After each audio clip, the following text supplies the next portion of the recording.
Welcome to the Deep Dive. This is where we take a subject, explore the resources, and we'll really pull out the knowledge that's tailored just for you. And today we're jumping into PHP programming. We're doing this especially with you, the learner, in mind, someone who's ready to get a handle on this really foundational language. And our mission really is to shed some light on the core ideas of PHP. We're using excerpts from a book about Laravel design patterns as our map, basically. Now, if you're just starting, Laravel might sound, I don't know, a bit much. It's a big, popular framework built with PHP. But think of it like this. It's a really well-organized box of tools, and those tools use PHP's basic powers. By looking at how Laravel uses these PHP basics, we can actually get a much clearer picture of the building blocks themselves. Yeah, exactly. Yeah, it's like learning about the gears and levers inside a complex watch. Maybe you don't plan on building the whole watch right now, but understanding how those little parts work together, that's crucial. So our goal today isn't to make you a Laravel guru overnight, not at all. Yeah. It's about finding those core PHP insights, the stuff that'll be the bedrock for you as you start programming. We'll definitely keep our eye on those PHP principles. Right. So let's start right at the beginning for someone new to this. Yeah. What is programming, really? Our source material starts with this interesting idea that it's often more like a lifestyle. What does that even mean? Okay, yeah, lifestyle. It's interesting. It suggests it's not just, typing code 9 to 5. It's more a way of thinking, right? Approaching problems, this kind of constant curiosity. It spills over. You might be walking the dog and suddenly, oh, the solution to that coding thing just pops into your head. It's that nonstop mental churn. That's a really good way to put it. And it's fascinating how the ways we program the paradigms have changed to try and match that problem solving better. The source brings up object-oriented programming, OOP. It says it was developed to make building software feel more intuitive. The idea was to model software parts after real-world objects. Right, like Legos. Each brick or object, it has its own stuff, properties, things it can do. A red brick is red. It has studs. You can stick it to other bricks. OOP lets us make these digital objects with their own data and functions. It makes code more organized because it kind of mirrors how we see the world. It's not just a big pile of instructions. It's defined parts working together. Precisely. And building on that idea of organized solutions, the source talks about design patterns. You can think of these as like proven recipes or blueprints for solving common coding problems. Instead of every single developer reinventing the wheel for the same issue, design patterns offer these reusable solutions that lots of developers have already tested and found successful. Ah, okay. So it's like a cookbook for coding tasks. Instead of just guessing how to structure something, you look up a pattern, a known good way. The source mentions this leads to cleaner code, standardization, makes it easier to read, which makes sense, right? If people use similar patterns for similar jobs, it's way easier for others to jump in and understand the code. Exactly right. Now let's dig into some of those core PHP concepts, and we'll see how Laravel uses them really nicely, but always keeping our focus on the underlying PHP for you. A really big one is the MVC architectural pattern, Model View Controller. It's a super fundamental way to structure web applications in PHP. Okay, MVC, yeah, you hear that acronym a lot. Can you break down what each part does for someone just starting out? Sure thing. MVC is really about separating jobs within your app. So the model, its main job is data. Everything to do with data. Retrieving it, checking if it's valid, saving it, updating it. The source notes that in Laravel, this often means talking to databases using tools like the Fluent Query Builder and Eloquent ORM. These are PHP tools that just make database stuff easier. Think of the model as the part that knows how to talk to your data storage. Got it. Model data expert. What about the view then? The view is what the user actually interacts with, what they see. It's all about presenting the data that the model gives it. Think HTML, the look and feel of your web pages. Laravel uses something called the Blade templating engine. It lets you write HTML, but easily stick in PHP bits to show dynamic information. Blade helps keep that visual part clean, separate from the data stuff. Okay, so the visual side, the front end, and the last one, the controller. The controller is like the traffic cop, or maybe the middle manager. It sits between the model and the view. When a user clicks something, submits a form, whatever, that sends a request. The controller catches that request. It figures out what needs to happen, maybe asks the model for some data, and then tells the view which page or which information to show back to the user. Okay. So the controller is the orchestrator. It takes the request, gets data from the model if needed, sends it to the view for display. The source really stresses that understanding MVC gives you a solid foundation for organizing PHP code. And yeah, that clicks. It's about structure. Precisely. And since data is so central to web apps, let's zoom in a bit on how PHP talks to databases, using Laravel again to show how it works. The source points out two main tools in Laravel, the Fluent Query Builder and Eloquent ORM. Fluent and Eloquent. Yeah. Okay, both for databases. How are they different? They both help, yeah, but at different levels, you could say. The Fluent Query Builder is more direct. It lets you build database queries using PHP functions, it handles talking to the database, and it works with different kinds of databases, which is handy. The source gives examples like DB table users to get all users, or using where to filter. The neat thing is, Fluent lets you write these commands in a more readable PHP-like way instead of writing raw SQL everywhere. Okay, so Fluent is like a set of PHP tools that make database commands. What about Eloquent ORM? That ORM part sounds a bit more technical. Yeah, ORM stands for Object Relational Mapping. Eloquent is Laravel's version of something called the active record pattern. The main idea is it lets you treat your database tables like they are PHP objects. For each table, say, posts or users, you create a matching model in PHP, a class that represents that table.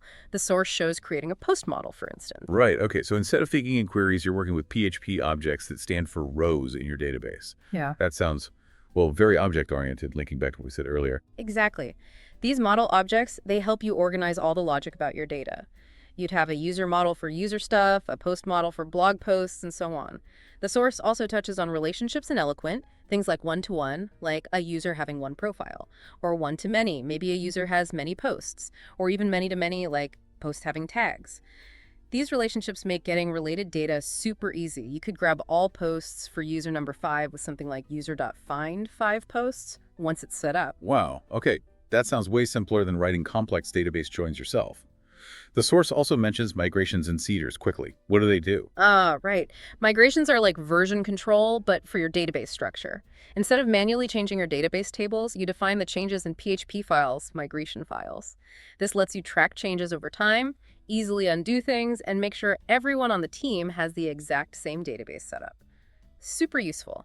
Seeders are different. They're PHP classes used to fill your database with initial data, like dummy users or example posts. Great for testing or just having something to look at when you start. Version control for the database and easy dummy data. Yeah, those sound like things you definitely want for smoother development. Okay, shifting gears a bit. How does PHP actually show stuff to the user? The source talked about templating, specifically Laravel's Blade engine. Right. Blade is Laravel's built-in way of handling templates. And like the source says, it just offers a much cleaner, more elegant way to write your HTML views compared to, just mixing raw PHP code in there. It adds a layer that makes those view files easier to read and manage, especially for designers. Cleaner views, always good. Mm-hmm. What are the key things about Blade that someone starting out should know? Well, the source highlights a couple of things. One big one is using those double curly braces to output data securely. Simple way to display variables your controller sends over. Blade also has these neat shortcuts, directives for common programming stuff, like at if and at else for choices, or at for each for looping through lists. You write them right in your HTML, but the syntax is cleaner than standard PHP tags. So it potentially makes it easier for, say, front-end folks who aren't deep PHP experts. They can work on the templates without getting lost in complex PHP. Exactly that. That separation is a huge plus. Another really key idea in Blade is layout templates. You can make a base HTML file, like with your standard header, footer, navigation, and then your other specific page views can just extend that layout. They use directives like at extends, at section, and at yield to fill in the unique parts. It means tons of reusability, helps keep everything looking consistent. That sounds incredibly efficient for building out pages that share a common structure. Okay, now, how does PHP actually handle the requests coming in from a user? Back to controllers and routes. Yep. So when you click a link or submit a form, your browser sends an HTTP request to a specific web address, a URL. Routes, in Laravel and many frameworks, they're like the application's roadmap. You define them, usually in a specific file, and they map those URLs to the PHP code that should run when someone visits that address. That code might be a method inside a controller, or sometimes just a simple function. Okay, so a route is like a signpost. Someone goes to about, run this piece of PHP code, and the controller's job in that. Right. Controllers are the PHP classes holding the actual logic for handling those requests directed by the routes. When a route points to a controller method, that method gets executed. It does the work, maybe fetches data via the model, does some processing, and then chooses which view to send back to the user, often passing data to that view. Got it. So the controller is the brain for that specific interaction. Takes a request, talks to the model if it needs to, tells the view what to show. The source also mentioned parameters and routes, like user said. How does that help make dynamic pages? Ah, yeah. That lets you capture parts of the URL that change. In users, the id part is like a variable. If someone visits users 5, Laravel grabs that 5 and passes it as a parameter to your controller method. This lets you then fetch, say, the user with ID 5 from the database and show their specific profile page. It's fundamental to how websites show different content based on the URL. That makes perfect sense.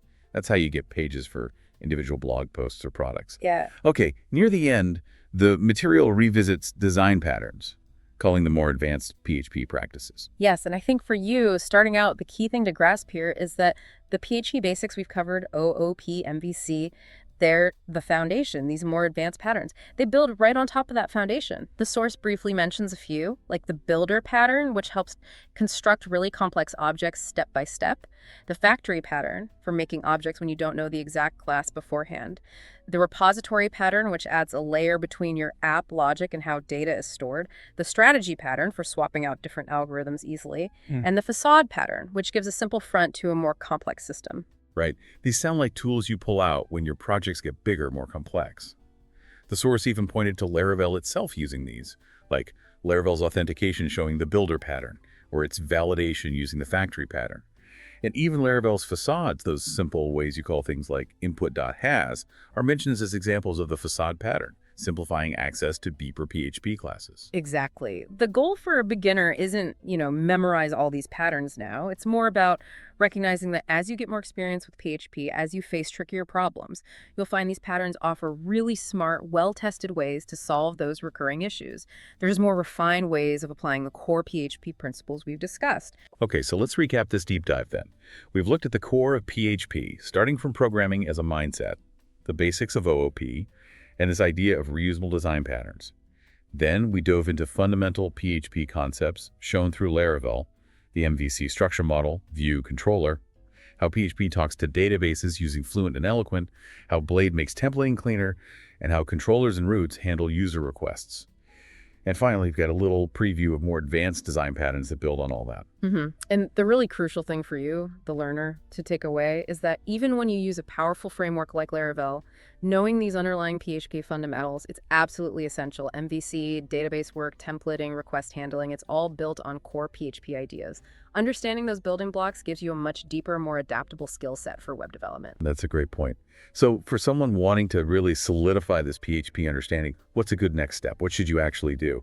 Well, I'd say start by just playing with basic PHP itself. Write small scripts. See how variables work, functions, if statements, loops. Get a feel for the raw language. Then maybe look at some beginner tutorials, either for core PHP or maybe even introductory Laravel, but keep connecting it back to the fundamentals we talked about. Building small things, little practical projects, that's probably the best way to make these concepts really stick. Excellent advice. Practice makes perfect. All right. And maybe a final thought for you to chew on. As you start writing your own PHP code, just think about how these pieces, managing data, showing information, handling what the user does, how they all fit together. Consider how even the websites you use every day, even simple ones, rely on these underlying PHP principles. Thanks for joining us for this deep dive.